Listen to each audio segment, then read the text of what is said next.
É a voz que eu dirijo a minha prece e de manhã já me escutais. Desde cedo eu me preparo para vós e permaneço à vossa espera.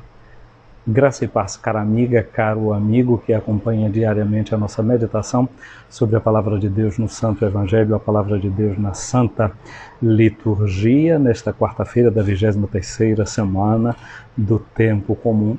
E hoje é 7 de setembro, para o nosso calendário brasileiro, essa data é uma data especial. É o dia em que a gente comemora a chamada independência do Brasil. A chamada independência do Brasil. E esse ano, esse fato, essa efeméride, celebra 200 anos que ela aconteceu. Do ponto de vista social, do ponto de vista político, há muita coisa que a gente possa dizer, que a gente possa entender. Mas não deixa de ser um dia que é de chamada, de reflexão intensa para cada uma e cada um de nós. Uma primeira coisa que talvez a gente devesse pensar é que a independência não significa a gente dizer autossuficiência, não. Hoje em dia fica muito claro que não existe essa autossuficiência, não é possível essa autossuficiência. Hoje em dia se fala muito dessa chamada globalização e a gente sabe como a gente está intrincado uns com os outros, não é? Constantemente a gente está ouvindo, repetindo, dizendo tudo está interligado. Portanto, falar de independência não significa falar de autossuficiência. Sim, nós podemos falar de autonomia, de que temos o nosso destino na nossa mão, de que a gente deve fazer realmente o dever de casa, mas nós estamos como numa rede, nós estamos como numa teia.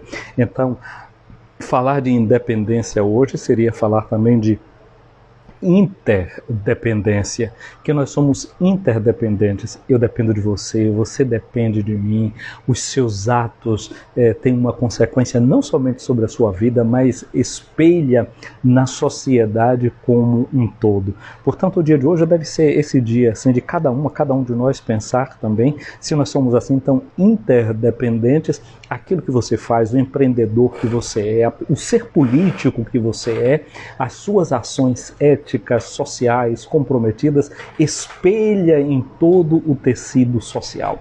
Uma outra coisa talvez que a gente seja chamado a pensar realmente é que nós não podemos acreditar em mitos de salvadores da pátria. Nós somos chamados a pensar sobretudo na construção de uma nação, em uma corresponsabilidade social, que cada um de nós deve buscar ao seu modo ser participativo, ser ativo, ser produtivo, para que a resposta sua e a minha, interligada com a do outro, possa realmente ajudar a refazer, refundar a história da nossa nação.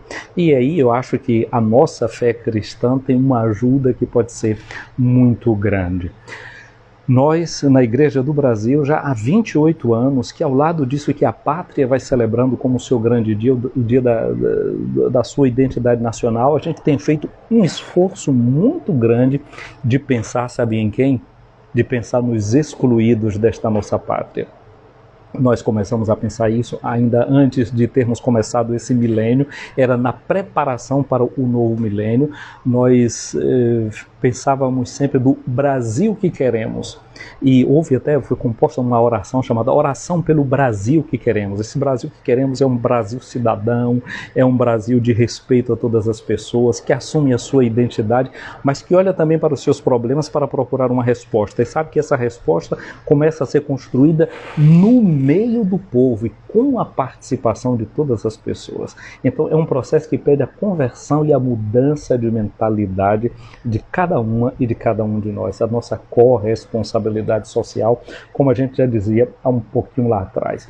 Então, esse Brasil que a gente quer, esse Brasil que a gente deseja, o Brasil dos nossos sonhos, é o Brasil em que a gente também pensa naqueles que formam uma massa sobrante, aqueles que não estão contando dentro da sociedade. A verdadeira nação brasileira só vai ser construída quando você e quando eu assumirmos de uma forma cidadã o nosso papel, incluindo outras pessoas. Aí, por exemplo, nós estamos em plena efervescência de campanhas políticas, de campanhas eleitorais, e aí, minha amiga, meu amigo, você tem que pensar o seguinte: olha, eu não sou desempregado, tá bom? Então, já que eu não sou desempregado, eu vou botar minha mão para o céu, dar graças a Deus, mas eu vou votar pensando em quem está desempregado. Eu sou um empreendedor, graças a Deus, dou emprego a outras pessoas, mas eu vou pensar então e eu vou escolher, pensando também nesses que um dia possam ter essa mesma felicidade. Eu tenho casa para morar, mas na hora que eu for votar eu vou pensar em quem é sem teto. Ah, não, eu graças a Deus consigo pagar o meu plano de saúde, mas bem, na hora que eu for votar, eu vou pensar naqueles que dependem do SUS. Sim, uma sociedade que seja inclusiva. E disso Jesus vai falar no Evangelho de hoje. Jesus vai falar deste grande sonho que abraça quem não está incluído e que propõe felicidade para os que estão excluídos, para os que estão fora, para aqueles que não estão dentro dos ideais que a sociedade propõe como ideais de felicidade. Você já viu? Quase tudo no mundo toca nessas cordinhas do coração da gente, que são as cordas da felicidade. Não é? Você ouve uma propaganda de um carro, aí eles estão vendendo segurança, eles estão vendendo conforto, mas vem cá, o carro realmente pode dar segurança, essa segurança que estão vendendo na propaganda. Você compra um shampoo para lavar os cabelos, aí eles te vendem beleza, te vendem bem-estar, te vendem segurança emocional, joga com todas essas coisas. E Jesus hoje vai falar de todas essas coisas que compõem realmente a felicidade da gente, a alegria do coração da gente, mas um pouco naquilo que a gente pode chamar a contramão da história. Jesus não vai apontar para nós a felicidade, o ideal de vida, todas essas coisas, ali naqueles lugares onde a gente normalmente vai buscar. A proposta de Jesus é proposta inclusiva, é proposta de vida, é um antídoto contra o nosso egoísmo, porque essa é a grande doença que a gente precisa afrontar, confrontar.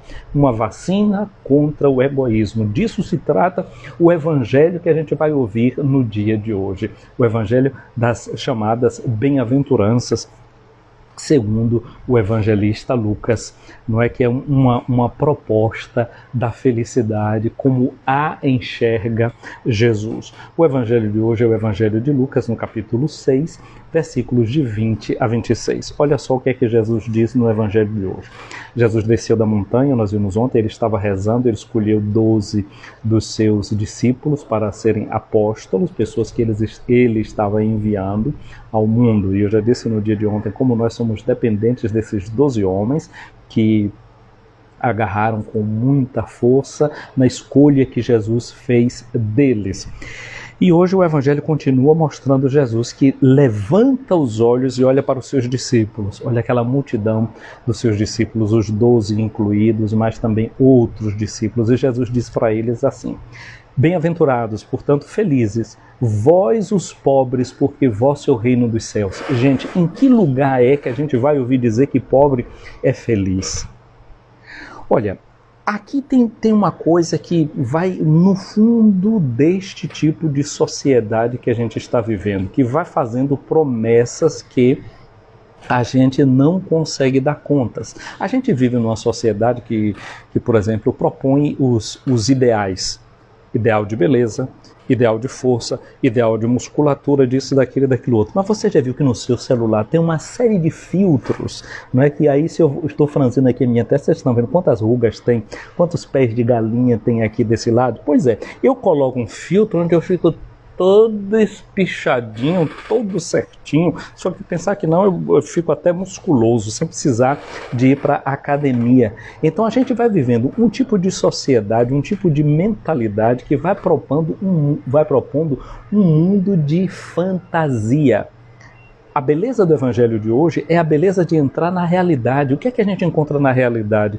É gente sofrendo, é gente chorando, é gente que pode estar desempregada, é gente que não consegue dar conta de tudo aquilo que o mundo vai apresentando como o ideal que vai sendo colocado. Mas é bom quem não entra neste sonho ilusório. É bom quem consegue manter os seus pés no chão, tendo seus sentimentos reais e seguindo Jesus a partir da sua realidade. Com isso, o Evangelho não está querendo dizer que a gente não deva lutar contra a injustiça, lutar contra a pobreza, lutar a favor da inclusão. Não tem nada disso não, mas é que isso aqui é um choque de realismo. Felizes somos nós quando nós enfrentamos a realidade como ela é. Jesus diz, bem-aventurados os pobres, porque deles é o reino de Deus. Esse grande sonho que Deus tem de incluir todas as pessoas. E você não pode pensar num sonho que lhe inclua todos se deixa de fora alguns. Então, o sonho de Deus, e é feliz quem acredita no que Deus propõe como meta da felicidade, porque não deixa ninguém de fora. Bem-aventurados os que agora tendes fome, porque sereis saciados. Porque isso faz a gente lutar por um mundo de justiça, querer um mundo melhor. E, sobretudo, porque a gente pode pensar nestes a quem esteja faltando o pão. Porque esses são a ocasião para você se condoer por eles e de arregaçar as mangas para sonhar um mundo melhor, não apenas para você resolver os seus problemas, mas para pensar também nos outros.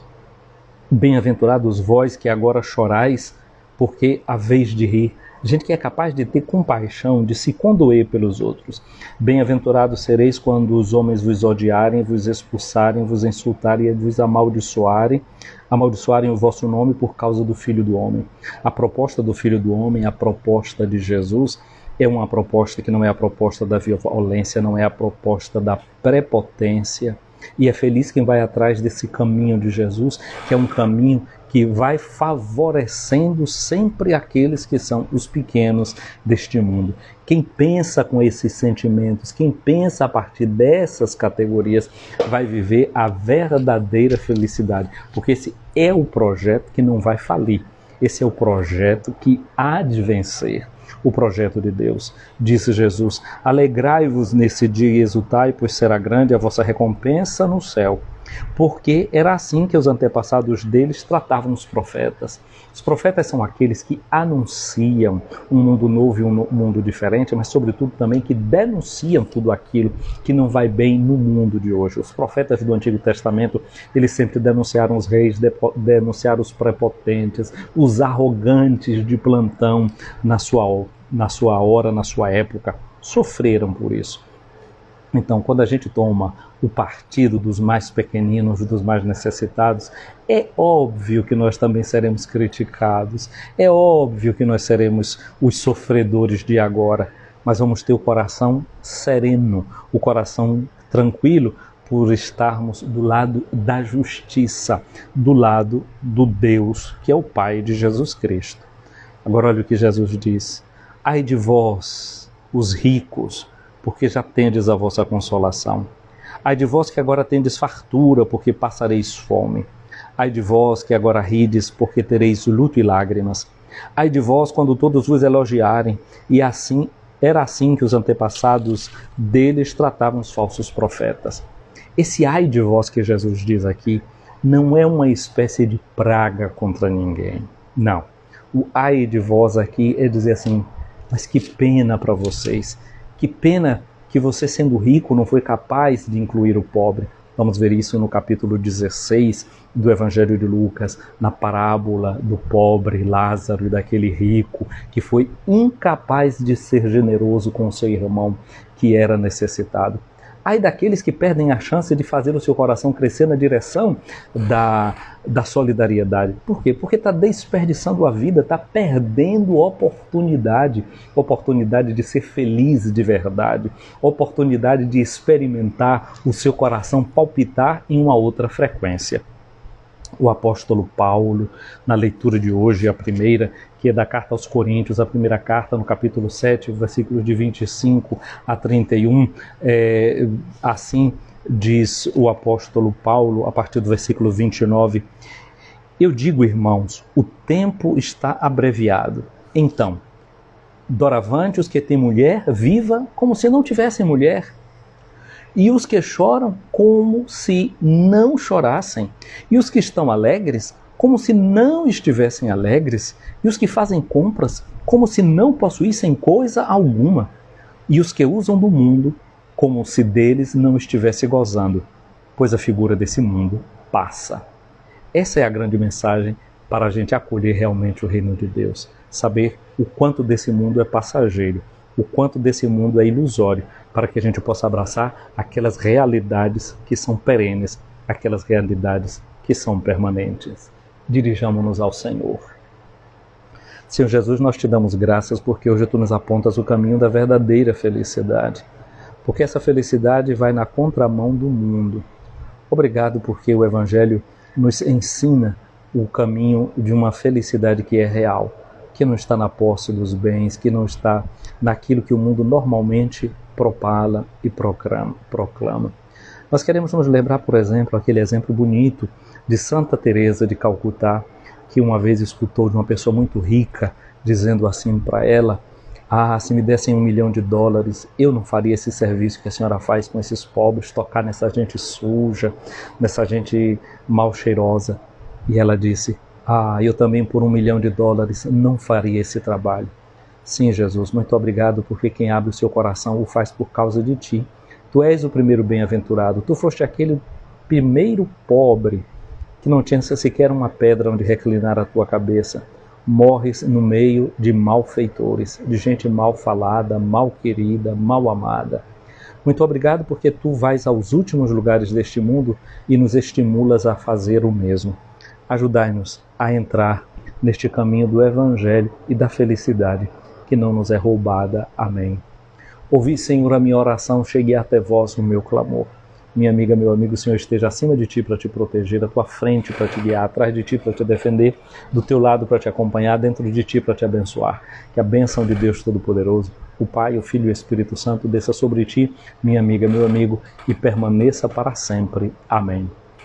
Gente querida, quero fazer chegar o meu abraço às pessoas que estão aqui acompanhando a nossa live, a Odaleia, a Aline Sampaio, a Lani Nascimento, a José de Lima, a Odaleia, Bia Lapa, Neia Almeida, Silvia Fernandes, Lilia Davi Luna, Everilda, a Aline Snowden e, bom, são essas pessoas que eu tenho aqui. A vocês o meu abraço, feliz Dia da Pátria, bom feriado para quem está no Brasil. Nós que estamos do lado de cá, nos solidarizamos com essa festa bonita da nossa pátria. Daqui a pouco aqui no nosso Colégio Pio Brasileiro, às 10 horas da manhã, nós vamos ter a missa, não é, dando graças a Deus pela celebração desse dia de hoje e que realmente a gente possa, com esse grito que a gente faz pelos excluídos, construir uma pátria que seja uma pátria inclusiva, uma pátria que seja solidária.